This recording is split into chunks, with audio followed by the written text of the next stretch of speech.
অবশেষে পাঁচুর জবানবন্দিতে গ্রেপ্তার হলো সৌরভ।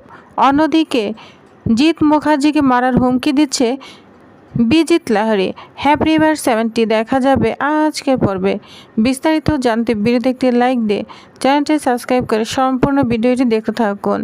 গল্পের শুরুতে আমরা দেখতে পাবো টিপন্না জিৎ মুখার্জির জন্য খুব কান্না করছে।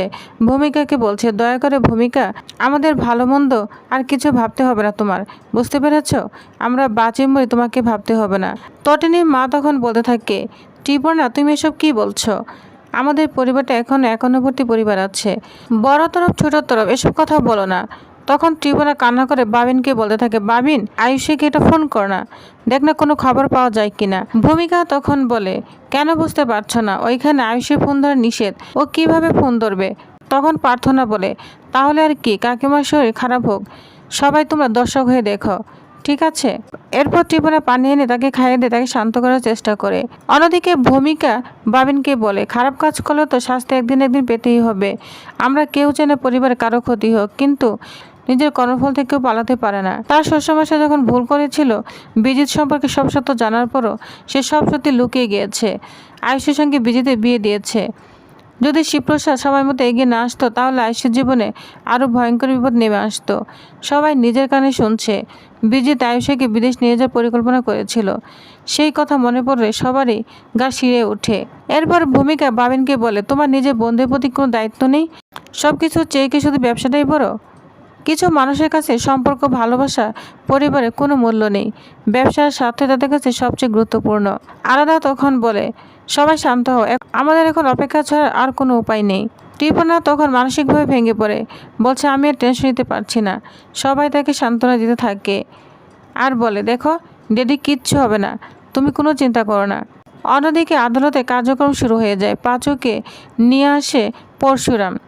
বিচারকের সামনে শপথ নেওয়ার পর তিনি নিজের পরিচয় দেন, জানান তিনি কুসুমপুর গ্রামের বাসিন্দা।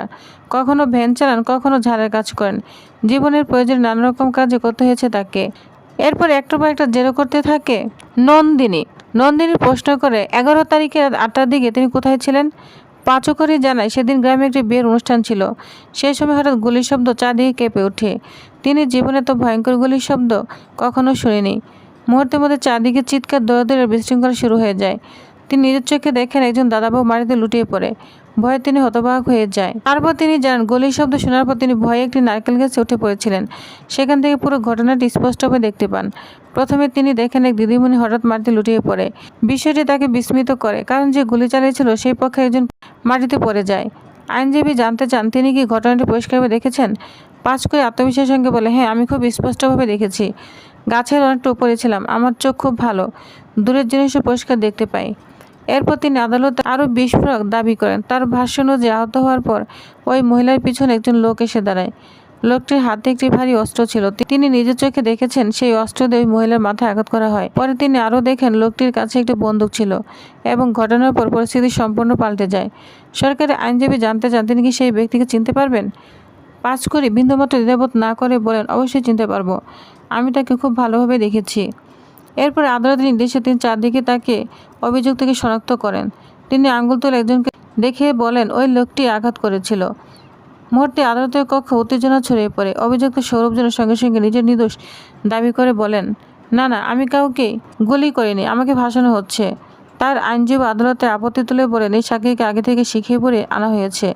তিনি দাবি করেন, সাক্ষী কয়েকদিন শিবপ্রসাদ গাঙ্গুলির বাড়িতেই ছিলেন এবং পরিকল্পিতভাবে তাকে মামলার গতিপথ বদলানোর জন্য আদালতে হাজির করা হয়।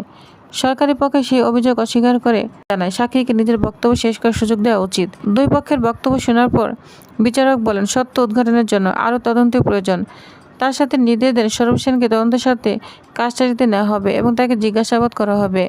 বিচারকের এই সিদ্ধান্তে আদালতে নতুন করে চাঞ্চল্যকর সৃষ্টি হয়। একদিকে সৌরভ নিজের নির্দোষতার দাবি জানাতে থাকেন, অন্যদিকে মামলাটি আরও জটিল হয়ে পড়ে। আদালতে কার্যক্রম শেষ হওয়ার পর তদন্ত নিয়ে নতুন আলোচনা শুরু হয়। একজন কর্মকর্তা জানান, তদন্তের দায়িত্ব বিভাগ ঠিক করবে, কিন্তু পরশুরাম বলে, আমি নিজে তদন্ত করব। পাঁচের উপর হামলা হয়েছিল, আমি তাকে বাঁচিয়েছিলাম, তাই এই মামলা শেষ পর্যন্ত আমি থাকব। এরপর পরশুরাম সৌরভের কাছে গিয়ে বলে, মামলাকে না সহজ ভেবো না, এখানে দুটি গুলি, দুটি মানুষ এবং একের পর এক লুকানো সত্য জড়িয়ে আছে। অপরাধী কখন নিজের লক্ষ্য মিস করে না। তাই এদিকে কর্ণ চ্যাটার্জি তার আইনজীবীকে বলে, মামলা কিন্তু উল্টে গিয়েছে, খুব সাবধানে এগোতে হবে।